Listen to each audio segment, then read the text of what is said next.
Hello, my name is KE4102. I graduated from Nanyang Technological University 3 years ago with a Bachelor in Mechanical Engineering. Currently, I work at SMRT Trains as a rolling stock engineer in the rolling stock engineering department. Basically, we do reliability studies and initiatives for defects found on the rolling stock, which is another name for trains.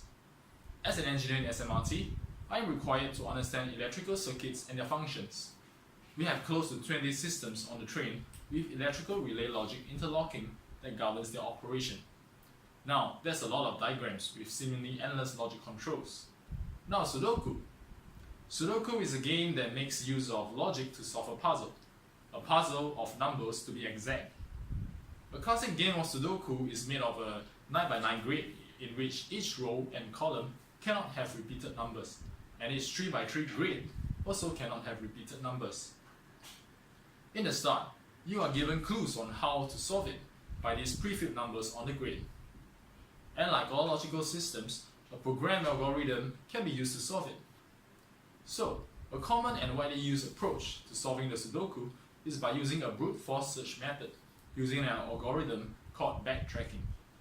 This backtracking algorithm is basically a depth-first search algorithm plus a set of rules to handle violations in the game. I'll explain more on the backtracking part later on. As a depth-first search algorithm, the program tries a number from the first empty box and starts to fill in numbers sequentially until a violation is made or a solution is found. Now, remember when I mentioned the rules of Sudoku, in which there cannot be repeated numbers in either the row, column, or the 3x3 grid. Either of these constitutes a violation. So now, if a violation is made, the algorithm leaves the current box empty and backtracks to the previous box and tries another number. This backtracking can keep going for any number of steps until there are no more violations on the tried number. This whole process is repeated until the solution on the 81st box is found, and the puzzle is solved. Now, this whole backtracking algorithm is usually supplemented by some sort of constraint propagation. This is basically a way to reduce the number of variables by using the rules of Sudoku. For example, if 1 and 3 are already given on the same row as the clue, the program basically eliminates these choices from the search algorithm, cutting down the time required to reach a final solution. Interestingly, this whole backtracking and constraint propagation method can be used on the relay logic that I mentioned in the beginning. So right here, I am going to show you an example of a typical relay logic diagram that I use in the course of my work. So, a relay basically acts as a switch, which each contact can be configured as a normally closed or a normally open contact. If you supply an electrical signal to the coil, it energizes and switches the contacts over. For this to work, I can model the wire numbers going into the coils and contacts.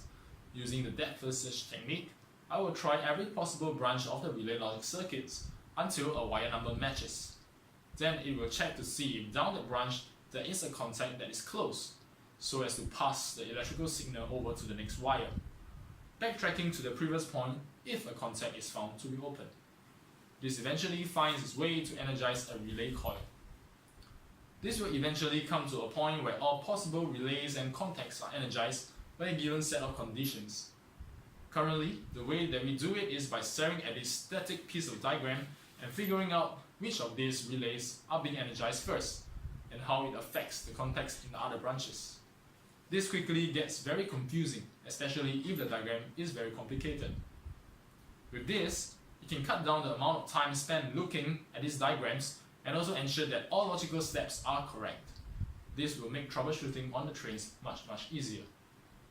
And that's it for this whole backtracking algorithm thing. I hope you enjoyed the video. Thank you.